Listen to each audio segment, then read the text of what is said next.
It's fourth down talk, get ready for the play. Football insights, we're here to say. From kickoff to the final whistle blow, we break it down just so you know. Fourth down talk, we're in the zone.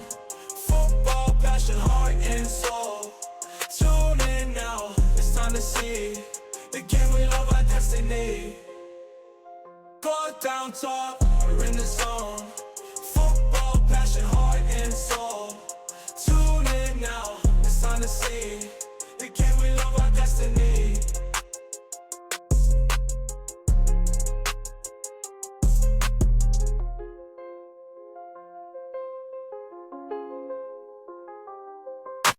Hey everyone, welcome down to 4thDown Talk, where NFL's biggest plays, wildest upsets, and boldest takes come to life. I'm ABM, here with my boy Chris. We're ready to break down the action, the rankings, and everything in between. Chris, tell the people how you doing today. Hey, my team is coming off of a win. We beat the Dallas Cowboys. Go Niners. So I am feeling great and prepared to watch some football this week without having the stress because we are on a bye. So I'm ready to rock and roll. Excellent. We'll get right into that game. Let's go ahead and talk about the Cowboys and the 49ers. Tell me, what was your biggest takeaways from that game? What did you find to be the positives and the negatives, at least for both teams? The positive side of the ball, I'm going to focus on the Dallas Cowboys first because I think they're getting dragged a little bit right now. They are in not the best shape in their division. They're not in the best shape in the conference. They did make Dak the highest paid player in the league, and they are not really getting anything out of that right now. But the Cowboys defense, when it's healthy, is still a solid piece to work with. But it has to be healthy. They don't have their best player. They don't have Micah Parsons. They don't have Demarcus Lawrence on the field. It is very obvious that they can't really stop anything. They can't stop the run. They can't stop the quarterback from running. It's a bad look. But in the first half, their defense showed up. They kept the Niners in check. They didn't let any big plays happen. Any big play that did happen was negated by a flag. They went into the half with a lead. It was 10-6. I thought if the Niners came out and were lackluster in the third quarter, this might get up. Quarter, that's when the bad side of the Cowboys came in. They gave up 21 unanswered points. Actually, I'm sorry, 24 unanswered points. Yeah, it was getting out of hand around that second half, especially around the fourth quarter there. But they had life. They had life. Dak does what Dak does best. When you're down by 2 or more scores and you need someone to get some stats, here comes Dak Prescott. He suddenly, in the fourth quarter, started firing. He hit CeeDee Lamb, and then he hit CeeDee Lamb again, and then he hit CeeDee Lamb again. You saw how that was going. And they got their touchdowns. They were in the game. I will not say that this game is one of those, don't look at the scoreboard. It's not as close as it looks. No, this game was as close as it felt. And the Niners' inability to put an opponent away is still showing its ugly head. Well, I do want to address that. You mentioned CeeDee Lamb again and again and again. We're talking 17 targets, 13 receptions in comparison to the next person on par, who was Jake Ferguson, who had 8 targets. What does that say that CeeDee Lamb is such a high focal piece in this offense, considering they have no run game? It's a good look if you're CeeDee Lamb. Makes you look wonderful. Yeah, I mean, it's easy to be the best receiver on your team when there's no one else to throw the ball to. It's very clear that this offense is CeeDee Lamb focused. Without CD, there is no offense. Dak Prescott does not perform well under pressure. I don't know what he sees when he scrambles or gets pressured because he gets pressured into making throws that don't make sense. And without CeeDee Lamb, if CeeDee Lamb didn't play in that Sunday night game, that game would have been a blowout. Well, no, focus on the other side. 49ers. They tell Brock Purdy you are not allowed to call audibles. Brock Purdy has shown a sense of consistency since taking over the helm of the 49ers as a QB. But the limitations of not calling audibles, the possibility of Brock Purdy not being able to read defenses, is he the answer for the 49ers, or could they just ride the wave and look for something better in the long run? I'm not going to say ride the wave and search for another answer. I'm not going to say that. We've been through Jimmy Garoppolo. We've been through Trey Lance. We had Nick Mullins. We had CJ Beathard. Brock Purdy is the best quarterback that Kyle Shanahan has had since he took over. Ironic that he found him the last pick in the draft. Sometimes that's just how the cookie crumbles. That's how it happens. But no, Brock Purdy is the best quarterback that we have. The system that Kyle Shanahan has built does not require him to put audibles in. I don't really think that's the best look because, according to Kyle, why do you need an audible if I give you a play and you don't see that look? The answer is built into the play. Go to the next look you have or the next look you have. There is no need for Kyle Shanahan to call an audible, which it does give him credence to the offensive genius label that he has. But it's one of those things where when it works, it looks fantastic. Oh, yeah, you can ride all the way through the playoffs. It's taken them to 2 Super Bowls. But when it doesn't work, it gets ugly, and it gets ugly fast. If you need an example of that, check out last week's game against the Kansas City Chiefs. Once it doesn't work, it does not work. Awesome.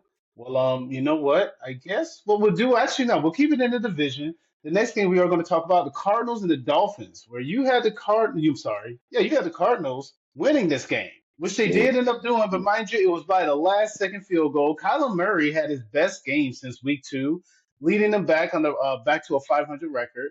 The Cardinals have potential, especially with a few upcoming favorable matchups this set of games coming up.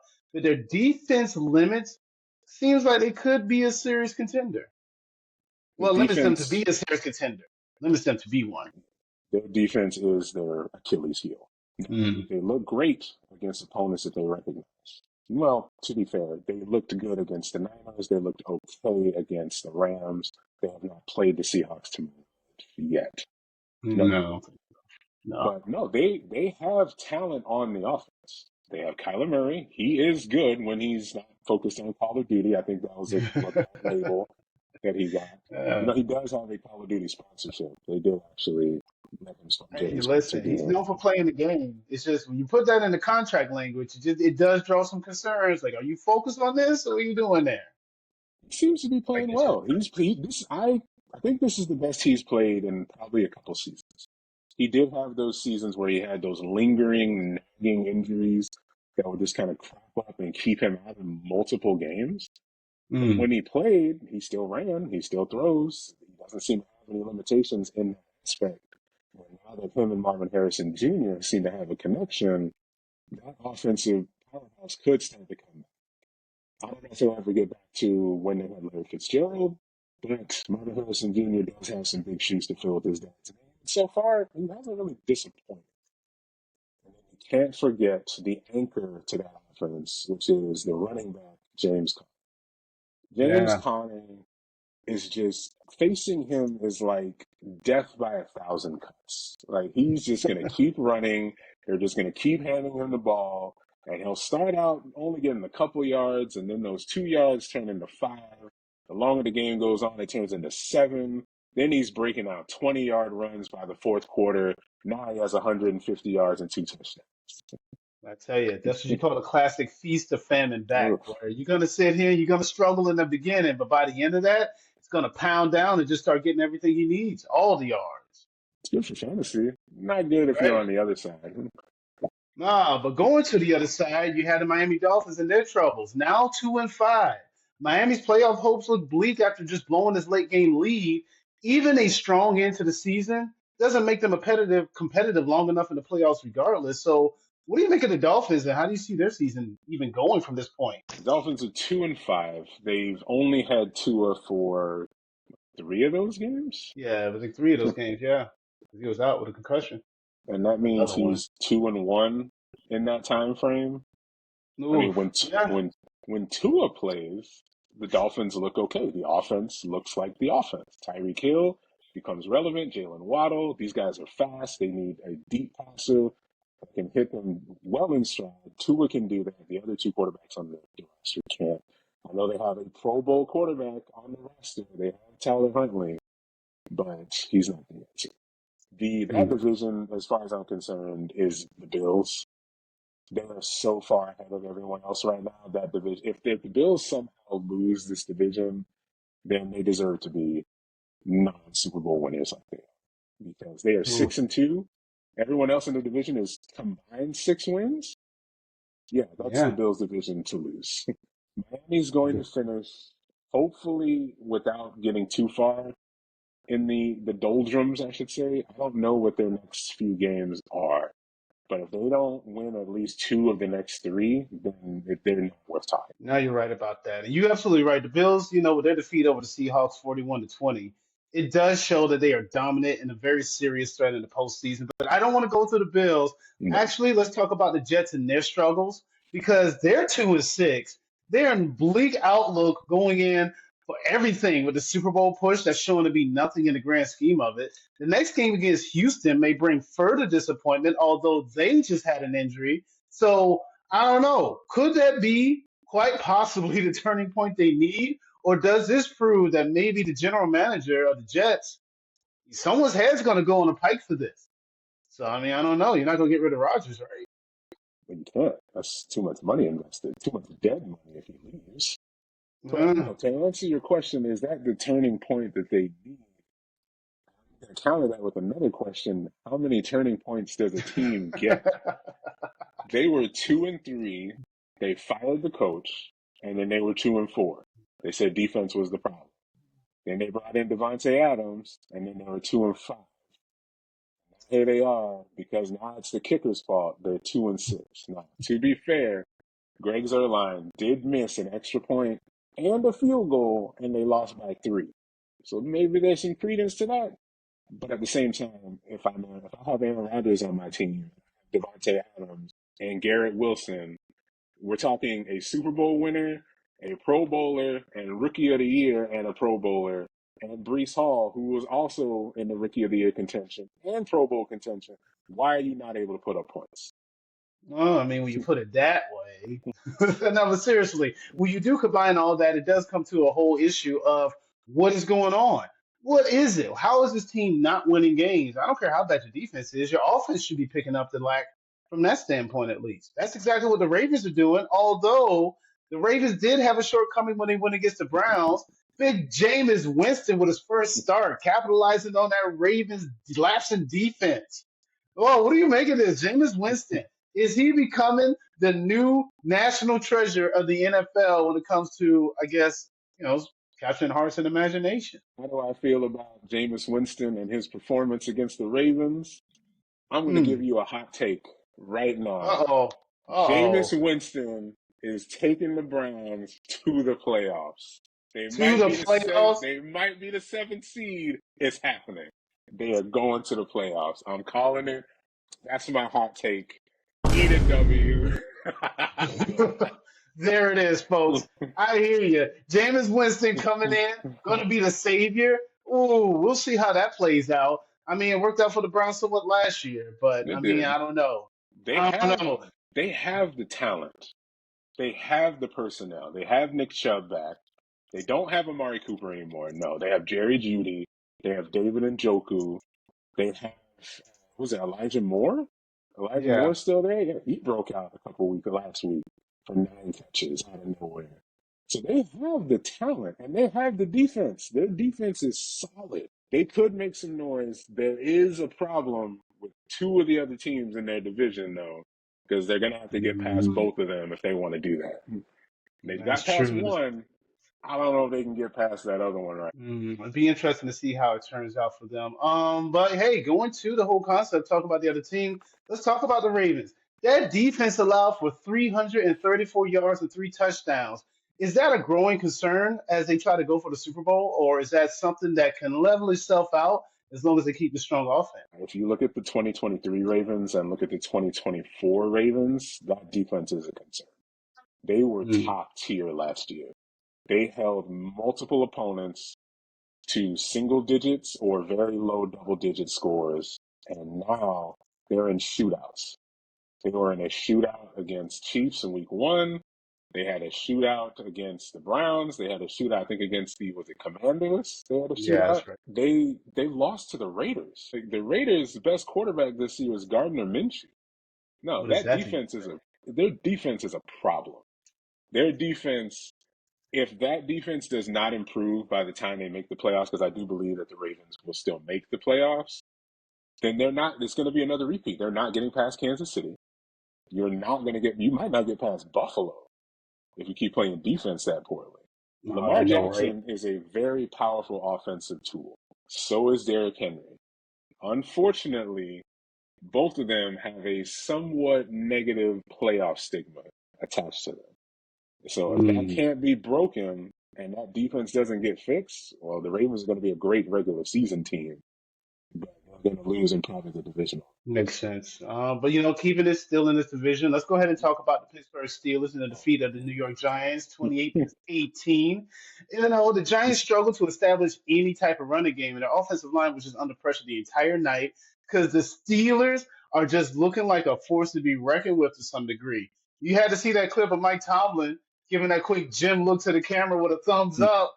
I don't know. How do you feel about the Steelers? Are they the second, third? Are they the best team in the AFC? Well, to give a preview here, based on my rankings, they are currently the third best team in the Mm. AFC. And I think that's accurate. That defense, TJ Watt is a monster. That dude is so good. I hate that he's on the Steelers, but he is really good. They looked decent to good with Justin Fields. I don't know what happened to Russell Wilson between the time he left Denver and when he got to Pittsburgh, but right now he looks like the Russell Wilson of old. And to borrow a quote from 49ers journalist Grant Cohn, if the Dallas Cowboys had had Russell Wilson on their team, they would have beaten the 49ers. Oh, look at that. That's a hell of a quote to go by. Well, you know what? Let's go ahead and switch it over back to the NFC. Talk about NFC Mm-hmm. quite a bit. We gotta discuss the Lions and the Titans because the Lions just overwhelmed the Titans 52-4. Don't want to get too much into the game. Really want to talk about the Detroit Lions, seeing how they may be considered the best team in the NFC. How do you like their chances amongst the ones we're talking about, whether it's the Bills, whether it's the Steelers or the Ravens, just hypothetically if they were to meet in the Super Bowl? Possible Lions Super Bowl matchup. Well, I mean, we're in that realm. We are yeah, in that realm. we are. They look really good. I didn't think it was possible to just increase your score over the past 3 weeks, but that's what they've done. Every game they're in, the score just keeps going up. They just can't seem to be stopped on offense. Defense, we thought was going to be a problem. They lost Aiden Hutchinson. He's one of the best defenders, one of the best rushers in the league. He had half the team sacks, and it didn't matter. He's been out. He was out most of the Cowboys game. Didn't matter. He was out in this game. Didn't matter. They are the class of the conference. They are the team to beat right now. It started out with the Vikings. They now have 2 losses. It is the Detroit Lions current, and I'm going to say that currently it's their conference to lose. If they go into the Super Bowl, if they have to play the Chiefs, I can't pick against Patrick Mahomes, so I don't see them beating them. If they play the Bills, that might be the most entertaining Super Bowl we can get. Because Josh Allen running nonstop versus the multiple offensive pieces on the Lions, the only game that could be better based on the current defense is Ravens-Lions. Ravens-Lions right now in the Super Bowl would probably be like a 45-48 because both teams love to be offensive. The Lions defense is good, but they can get got. They just haven't been got lately. That is something. Best team in the conference, though. I will say that. I do just want to kind of pile on a little bit with that Ravens. So remember, I mentioned that the defense allowed 334 yards. Now, the Lions became the first team since 1955 to score 550-plus points while under 100 passing yards. That's crazy. So, right. So they're establishing themselves to be a very, very strong contender. But, like I said, keeping it in the NFC, you mentioned the Vikings. The Vikings, who lost to the Rams, scored only 6 points after the first quarter based on that loss of Christian Darrison. He's out for the season. Despite the starting strong, the chances of serious contenders are slim at this point. Now, everyone says they're on the pumpkin watch. Is this who the Vikings are? Like, are we come to that point that, well, it was a good run, but you are who you are? The Vikings offense over the past 6 weeks, I've been looking at it. I've been looking at the Vikings a little bit more closely. Their offense hasn't really changed over the past 6 weeks. It's been consistently solid, but their defense has been what's been carrying them most of these games. Unfortunately for them, their young coach and Kevin O'Connell ran into Sean McVay, who knows Kevin O'Connell. Apparently, he knew how to scheme against him because the Rams moved up and down that field like it was nothing. Puka Mm. Nakua was back, Cooper Kupp was back, Matthew Stafford was comfortable in the pocket for a good bit of that game. Now, he did throw picks because he's Matthew Stafford. He's going to do that, right? But no, the Vikings, they look decent. They would look good in any other division. If they were in the NFC East, NFC South, or NFC Mm. West, they would look good right now. Unfortunately for them, they're in the NFC North, which every team looks pretty good right now. And the only team I'd say is worse than them is the Bears, but they have a rookie quarterback. This is who the Vikings are. Ooh. We've reached the peak of Sam. So now it's going to be up to the Vikings to actually scheme him into actually winning, or we're going to see a drop off. I swear, if the Vikings started out 5-0 and somehow don't make the playoffs, oh man, Sam Donald's never living this one down. Ever Ooh. living this one down.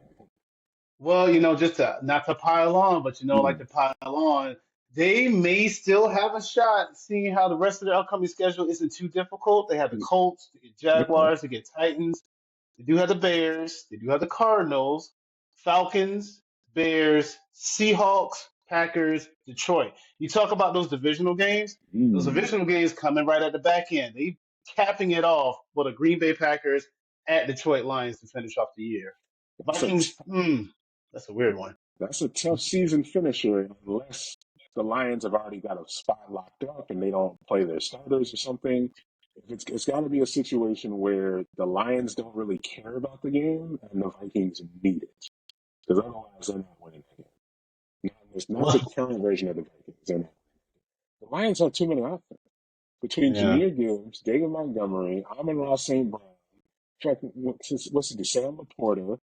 There's other receivers there. Josh Reynolds was there. They have Khalif Raymond. He's the one who returned the punt for the touchdown. There's so many offensive pieces there. And I'm going to take a moment just because I don't think he gives it enough. Shout out Jared Goff.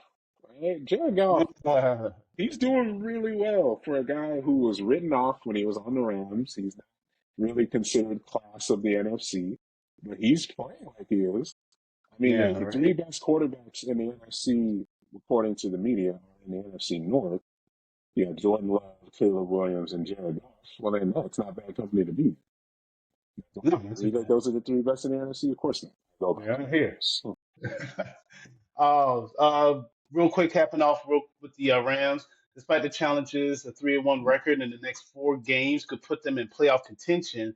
Given the NFC West struggles, your teams in the NFC West. How do you feel like this division is panning out, and who do you see coming out on top based on what we see so far?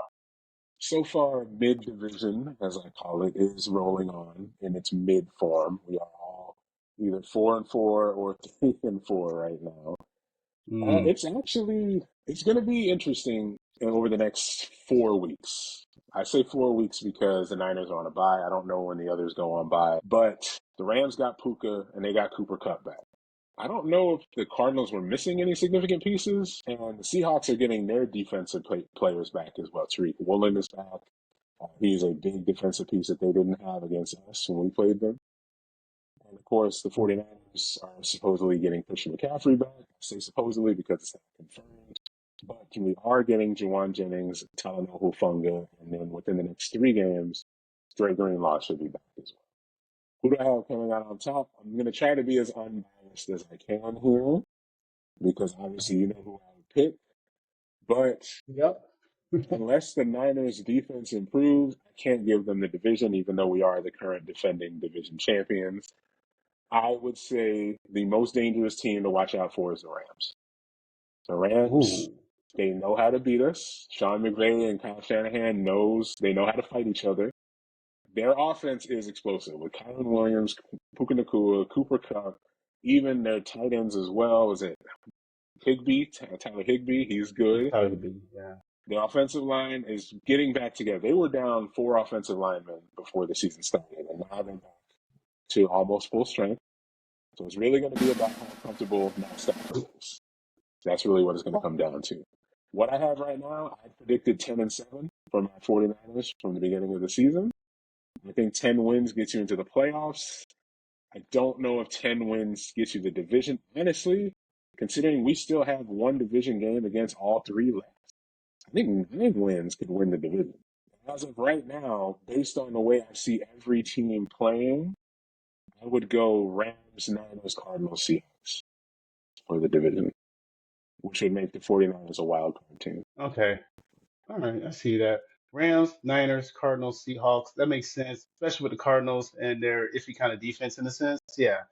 I can see that being the case here. But you know what? I like how you did that. You kind of just ran off a whole ranking system, which brings us to our key and our real big part of the show. We're going to do the power rankings after this past week's set of games. A quick rundown from teams 10 to 1. Chris, give a quick explanation or a method in how you came up with the madness of the power ranking. Right now, they're just this is currently just week 9 power rankings for this season. I go based on the team itself, not only just their record. If you want to go by the standings, you can go by USA Today. We're not going to do that. We're going based on team vibes, team schedule, coaching, scheming, personnel, injuries also play a factor.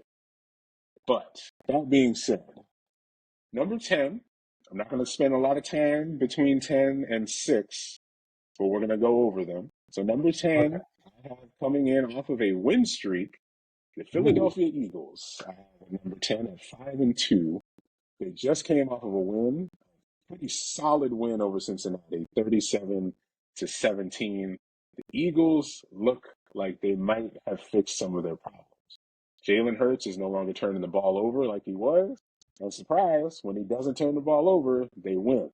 That's going to be their biggest key going forward. As long as he holds on to the ball and gives it to Barkley, Brown, and Devontae Smith, I think the Eagles will be a solid wild card team for the NFC. Awesome. All right. Number 9. Number 9, let's take a trip down to Houston, because I have the Houston Texans here at 6-2. Coming off of a win of the Indianapolis Colts 23-20. I like the Texans, but I don't fully believe in the Texans. CJ Stroud is in his sophomore year. He looks good, but if you watch closely, he's having just a little bit of that sophomore slump kick in. Now, the Texans did him a favor. They got him Joe Mixon, and they got him what would have been his biggest key factor here, Stephon Diggs, but with the news that broke today of Stephon Diggs tearing his ACL, I can't put them higher than Okay. It's a big piece of this. Well, number 8. As much as I like the Texans, I think if they played this team right now, they would lose. And that team at number 8 is the Atlanta Falcons. Kirk Cousins, 5-3. Kirk Cousins coming off a win, a divisional win over the Buccaneers, 31-26. Kirk Cousins over the past 3 weeks has been on fire. This dude is throwing all over the field. He's finally using Kyle Pitts. I thought Kyle Pitts was dead. He is alive and well. He's scoring multiple touchdowns. Bijan Robinson looks good. McLeod looks decent over there. And, of course, Drake London. The Falcons could win this division, especially with the injuries on the Bucs. This could be the Falcons division. Saints have fallen off. Panthers are in. I don't know where the Panthers are, but they're not anywhere any. Yeah, I totally agree. The Falcons, could definitely use some room for improvement in the defense, but nonetheless, I do agree with that. But moving on, number 7. Number 7, based on that last night's performance, the Pittsburgh Steelers are very firmly in the conversation. All right. 6-2. They did come off with, now they did just beat the Giants, but they look solid. Russ looks good. I don't know if he's quite cooking. He might have the apron on yet. It might take him a couple more weeks to fully cook. He's getting the stuff on the shelf. He just came back from the grocery store. Give it a moment. He's got to put it together. Look, he's still unpacking. He just left Broncos country. He's finally in Pittsburgh. He looks good. I'm not going to lie. The team, with that defense, if they can maintain on offense and George Pickens can start acting like an adult, the Pittsburgh Steelers can actually be a solid team. All right, awesome. And number. But I think they would lose to the Ravens. 5-3. Yes, I know the Ravens are coming off of a loss, but Lamar Jackson, if there's anybody who can get through that Steelers defense, I'm putting my money on Lamar Jackson and Derrick Henry. Zay Flowers too, but Lamar Jackson and Derrick Henry is a very hard combination to stop.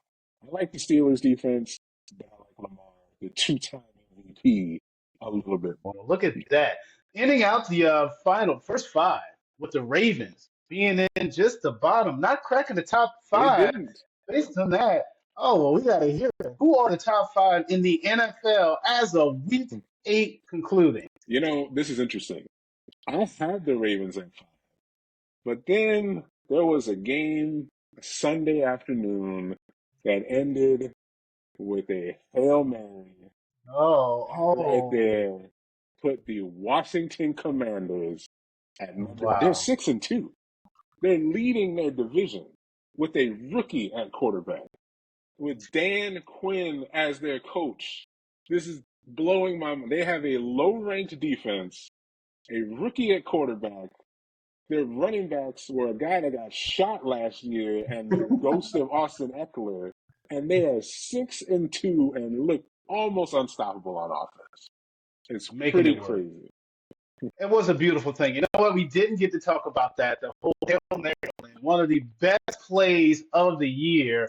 I don't know if you want to expound on that a little bit more, but that wild ending is probably the best of the week. Best of the entire season as far as just an amazing play at the end of the game. I do want to expound on that because the focus has been on the Commanders and the Hail Mary. But we Mm-hmm. need to talk about what happened with the Bears and that defense. Because not just the Hail Mary play, it was the play before. There's Yep. 6-7 seconds on the clock, and you let them just get like 13 yards for no reason so they can set up the Hail Mary? What's wrong with you? Confidence. And then Maybe it's blank. they counted how long it took Jaden to throw that ball. 12.79 seconds.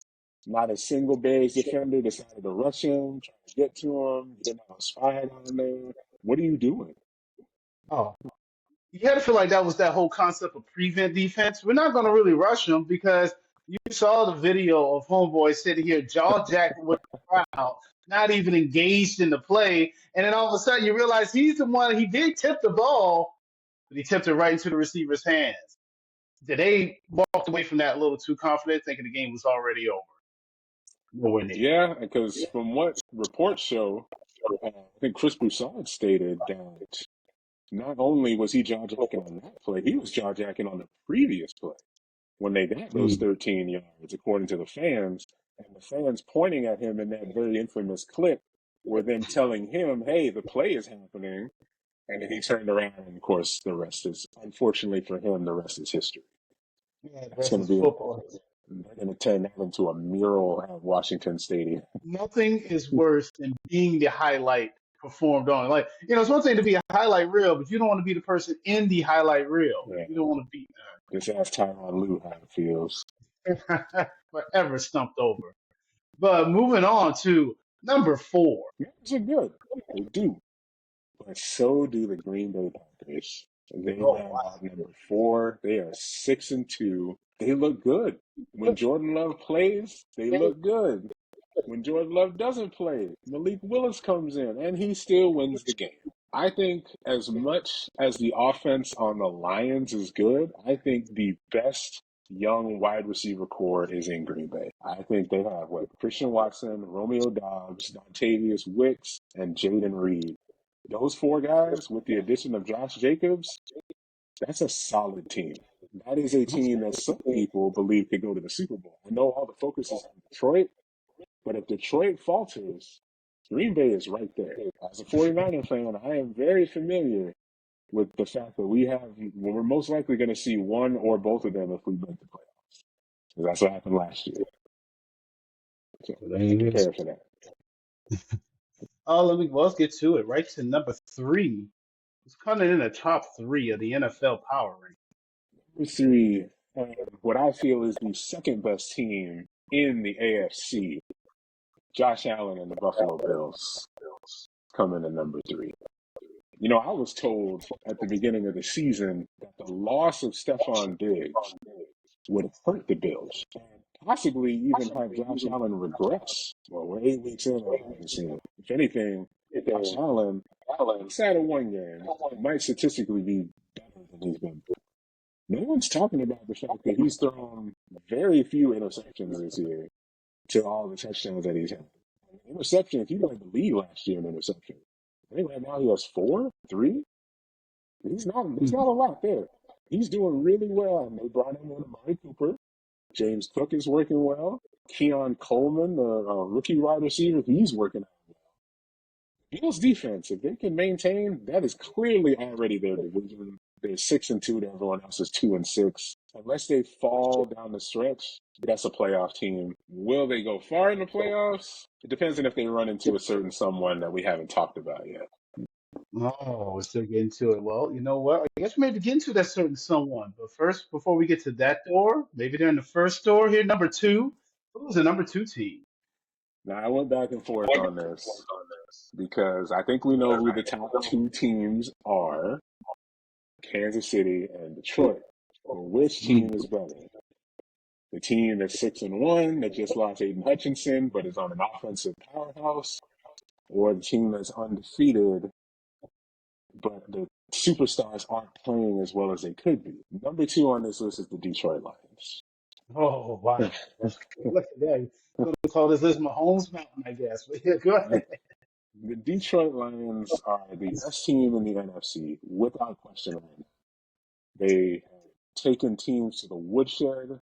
They put up 42 on Seattle. They put up 47 on Dallas, and they just put up 52. Who knows where their threshold is on points? They look almost unstoppable. And I say almost Oh, for a reason. There are 2 factors on that team that keep them from being number 1. Number 1 is Jared Goff, and I know I praised him, but I also have seen quite a lot of him, and I know that there is a cap for him. When you start pressuring Jared, you pressure him a little too much, he gets scared. Now, they have one of the best offensive lines in the league, so that doesn't happen that often. But when you play against an opponent that can get to you, that's going to be an issue. Now, there's not a lot of defenses in the league that are built to get past the best offensive line in the league, but there is one. And they sit at number 1. Because number 1 on this power rankings, the undefeated Kansas City Chiefs. It's mind-blowing how this team is 7-0. Patrick Mahomes still, I think he actually fixed it in this game. I think his touchdown-interception ratio might actually be even, unless it's still one off. But the fact is, we're going into 9 weeks. Patrick Mahomes is barely at double-digit touchdowns. great. And he's almost at double-digit interceptions. Great. And Having they're possibly his worst. undefeated. Travis Right. Kelce picked up his first touchdown of the year against the Raiders, and they're undefeated. They don't have Rashee Rice. They have a rookie in Xavier Worthy. They have Travis Kelce. They have the hobbling Juju Smith-Schuster, but they have one of the best defenses in the league. They have Chris Jones, who on third down is damn near unstoppable. I think the only reason he doesn't get more love is because his name is so boring, but, it is what it is. It is. Doesn't Also, sound like well, Nick Bosa or Max Crosby. It's just Chris Jones. it's a simple name. It's an easy name, but nonetheless, it's not a threatening name in that case. So, in these whole concepts of power rankings, there's got to be a little bit of pushback. I hear what you're saying with the concepts of some of these teams and their setups, but I don't know. I do feel like in a head-to-head matchup, I would still have to put the Ravens over Washington. Washington got a lucky play off of defenders who gained lackadaisical around the final moments of the game. I can't put them necessarily over the Ravens, who are just still a dominant team with their offense intact. I don't care how bad that defense is. The defense playing at their best, I don't think will still lose to the Washington team.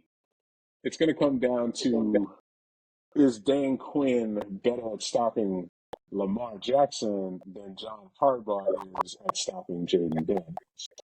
Now, the reason I have the Commanders up there is because we all seen it before. You've seen it before with other rookies. We've seen it with other breakout stars.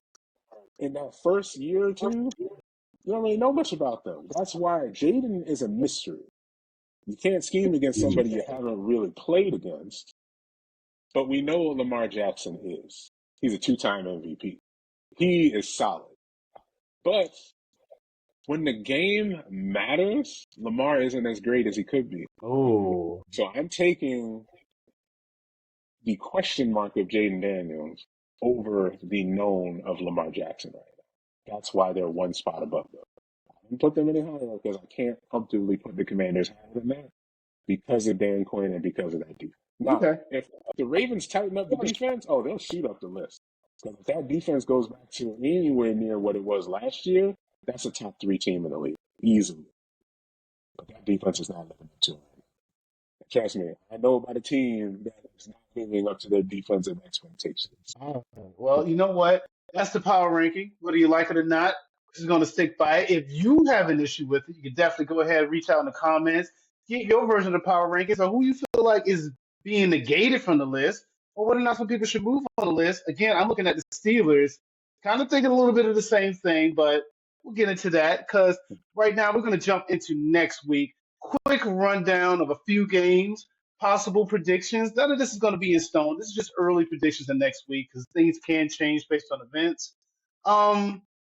Well, let me ask you, where do you want to start? Because a lot of these games are kind of questionable. Is there any game in particular you want to look at and be like, you know what? This is a game to watch. What's your game of the week next week by chance? Let's see. What is the Sunday night football game for this week? That would be the Buccaneers and the Chiefs. No, I'm sorry, that's a Monday night game. It's the Indianapolis Colts at Minnesota against the Vikings. That's not entertaining. I hate to be that guy, Right. but we are coming into a couple of games. Let's talk about the divisional games. You do have Miami versus Buffalo. We just finished talking about how Buffalo isn't 3 in your power ranking. They're a very good team. Their offense and their setup. Miami needing to get wins to get back into contention. How do you see this game playing out? Buffalo seems to beat Miami when they're not in Miami. So depending on where this game is played, I'm going to tell you who's going to win it right now. If it's in Buffalo, that game is being won by the Bills. Oh, well, there it is. It's in Buffalo. It's in the frozen. Well, it's not the frozen tundra, but it's still It's not cold. super cold, yeah. Because Dolphins don't like playing in the cold, but the Bills don't like playing when it's hot. So it's a give and take with those two teams. But yeah, that game is in Buffalo. I still think Miami is working out the kinks. Tua did just come back. I mean, he just came back from a concussion.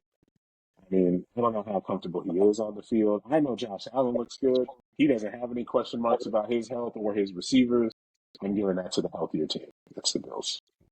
All right. Well, keeping it within the division, but switching conferences. Next week, you do have the Detroit Lions heading to the actual frozen tundra. Hey, you just finished talking about these two teams and their matchups, how they pan out. Well, we get to see it in real time. But who do you have winning this game? Right now, you have the Lions number 2 in your power ranking. Do you believe in the Packers at home, though? I Packers at home against the Lions. The Lions are on fire. Coming off their big win. They are coming off of a big win, but they are still traveling. The thing is, Jordan Love is coming off of an injury, too. He has a he had a groin pull. That's what took him out of the game. Malik Willis carried the slack. So Malik Willis is looking pretty good out there. You mentioned last week in the show how you figured the Titans got rid of Malik Willis a little too fast. Hey, it's starting to show the way Green Bay is using him. I think, this is a game I might actually watch. I might actually sit down and watch this game because it might be that good. Along with another NFC game that I see. But right now, you know what? I think I'm going to give the Packers the edge on this one. I think the Lions are riding a little high. They come off of a road win against Dallas, a road win against the Titans, and now they're going back on the road to the Packers game. I think it might catch up with them. I'm going to give that to the Packers. They're going to wear down the Lions. It's going to be a tight game. If I score, oh, yeah, why not? Get a little score if you want to. 31-27. 31-27. Wow, we're looking at a kind of a fighting event here. I think this is going to be a game to watch. It's going to be a good, high-scoring fantasy. Maybe a game I have to throw some sleeper picks on because I think this is going to be good. Well, just to let you know, this game is going to be at 4:25 Eastern Standard Time, so it is a midday game. Definitely one to watch. I'm going to keep my eye out on it. What's the NFC game you're more curious about? Based on the way the teams are built, the Cowboys going to Atlanta. I figured Oh that. man, this is gonna be fun. Oh man, the Cowboys kind of need this win. Well, I mean, what Oh, win do they need? I I don't know. How do you see it? if the Cowboys drop to 3-5, the season's over. That's it. The season's over. You have two teams in your division at least 3 games ahead of you. If you lose this game, another conference loss too, it's not a good look, Dallas. You already have the possibility. We have the current possibility that all 4 teams in the North are going to make the playoffs. And if that happens, then there's no other wild card teams. That's it. It's just the NFC North. I mean, honestly, they all are pretty good in their own right. I don't know. You talk about, well, you mentioned before with the Vikings. How do you feel about the Vikings going into this week? This week they will be, wait, are they off this week? No, they will be going against No, the they're not. Indianapolis Colts. Mind you, the Colts have just benched Anthony Richardson. They will be starting Joe Flacco going forward. This again, as I mentioned, is a Sunday night game. We did mention that. And I don't know. This could be the game that some would see as the Vikings kind of getting a soft blow to get back into the record. But Mm-hmm. Joe Flacco did wonders for the Browns last He year by did. getting them into the playoffs. This could be a moment for the Colts to kind of take this win. How do you see it playing? Joe Flacco not only did it for the Browns, he's done it this year for the Colts. He already Hmm. had one really good performance. Oh man, I really don't want to count the Vikings out like that. However, you're coming off of a loss. You're coming off of a second back-to-back loss. You lost to the Lions. That was divisional. You lost to the Rams. That's a conference loss. If you turn around and lose to the Colts and drop 3 in a row, they're going to put you on officially on pumpkin watch. That's it. You're a pumpkin. Oh, I say you are just that magic spell wore off. 12 o'clock hit. We're going right back to normal. Because if they lose another game in a row, the Lions or the Packers are going to jump another game ahead of them this week. So that's going to be an odd. One of them has to win unless they tie. And then you still have if the Bears win this week too, and the Vikings lose, the Vikings are last in the division. Once Ooh. that happens, I think they're going to recover from that. Oh, that'll be a hard hill. That'll be a hard hill to go up because, Who's like I mentioned next? before, the division's already too tough. I was going to say, who are their next upcoming few games? Ooh, the Minnesota Vikings. Yeah. Oh, let me pull that here. Uh, so it's the Colts in Jacksonville, and then Okay. it'll be Tennessee, then at Chicago. So the next set of games would be three three AFC South teams back to back, and then they go straight back to their division against the Chicago Bears. Then after the Bears, they will be facing the Cardinals. Now, mind you, the Colts game is in Minnesota, but they will be traveling to Jacksonville, traveling to Tennessee, traveling to Chicago. The Colts with Joe Flacco are decent. Jaguars are bad. Flat out. If they lose to the Colts, I'm not going to be as concerned. If they lose to the Jaguars, the alarms are going to start going off. Jaguars that's a bad team from top to bottom. The Titans, I don't know what to make of the Titans. I really don't. They're not I a don't great like. team. I'm going to tell you right now, and you know them better than I do. I don't like Will Levis. I don't know what his deal is. He's not likable to me. Um, some people like you might not like who they are. Like I don't hate Caleb Williams. I think he's alright. I know he gets a little zesty talk or whatever. I like Caleb Williams. I don't like Will Levis. I think it's the mayonnaise. I think it is. Oh, that got to be racist. Anyway, no, a lot of it is also in the idea of their play calling. Their play calling is not very imaginative, and in some cases, just flat out stupid. Not going for runs when you should. So I get the Will Levis thing. I kind of am on board with the same ordeal. Something about him is a little unlikable. I didn't really care for him in his first debut when he came out, but he had that big game with like 5 TDs. Since then, as I mentioned last week, a little erratic, just kind of all over the place. Don't trust him as a leader in the locker room. And of course, I'm still going to say the offensive play calling still not the best it's been in a very long time. I miss Matt LaFleur, but that's neither here nor there. It's label at this point. Right? I mean, just kind of go back all the way. Well, Yeah, the that was thing quick is rundown. Yeah, go ahead. with the Vikings, I'm looking at their schedule. The next 3 weeks are going to determine their season. If they go any worse than 2-1 over the next 3 weeks, their season's over. They're not going to win that division.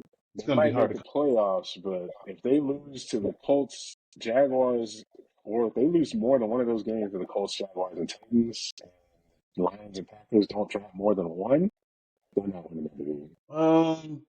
Right now, as it stands, one, two, three, four. They're fifth place in the entire conference. Yeah, They're sitting in between Philadelphia and Atlanta. They more so will need the wins, or else they can find themselves on the outside looking in. I say Philly is on the rise. Hmm. Atlanta is probably going to win that division because of the injuries to the Buccaneers. That's true. The Saints have fallen off, and the Panthers are in.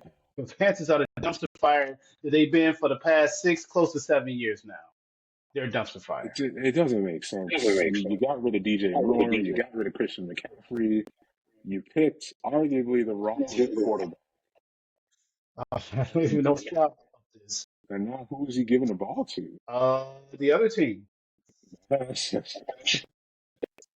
about right. All right. Well, we're almost done here, wrapping things up after a little recap. But hey, real quick note: is there any fantasy waiver wire pickups you figure people may want to look out for going into the next release when the waiver wire opens up? You know, we play in a league where we got to do bidding, but Hmm. tomorrow it'll be free, cap off. Who are you looking for? Who do you think is going to have a breakout week? Well, if you don't have him already, the Giants running back is doing really well. Tracy Jr. is his last name. I thought when Singletary came back, they were going to put him kind of to the back burner, but now it seems like he's taking the job. So they have a rookie running back. He had a good game against the Steelers. He had a good game the week before. I don't know how many leagues he's going to be in, but pick him up if you need him because running backs are kind of hard to find, especially this time of year. This week, you will not have access to Jordan Mason or Isaac Garendo, another person who should be picked up if you don't have him. But they're going to be off this week. Who's the other one that I had? Waiver wire pickups. Oh, Bo Nix. He's available in a lot of leagues. Bo Nix has been kind of doing really well over the past few weeks, almost to the point where they're not in my top 10, but they are in the conversation. They're there. They're just kind of looming. They're 5-3. They're looming right now. I'm giving them a couple more weeks. I tell you what, if in 2 or 3 weeks they're 7-3 and the Vikings are not 7-3, I'm gonna swap them out of my power ranking. Oh, something to look forward to going into next week. All right. Well, A couple hey, you know teams what? though. Well, that does it for today's show. I'm going to go ahead and wrap up. Before we do, is there any closing remarks or anything else you want to put out there? Any shout outs or? Just one. Yeah. I know that my team is 4-4. I know that we're not great right now, but we have players coming off of the bye. We're not going to worry about that right now. We're going to worry about this past week, and I would just like to deliver my formal message to the Dallas Cowboys to suck it from San Francisco. Oh, you hear that, everyone? Chris is inviting you to suck it. Well, hey, that's going to wrap it up for this week's Fourth Down Talk. Thanks for joining us. Make sure you hit follow so that way you don't miss a single snap. Join us next week as we tackle new highlights, fresh rankings, and the action coming your way. Until then, keep this passion strong and the football talk rolling. Catch you next down. Good night, everyone.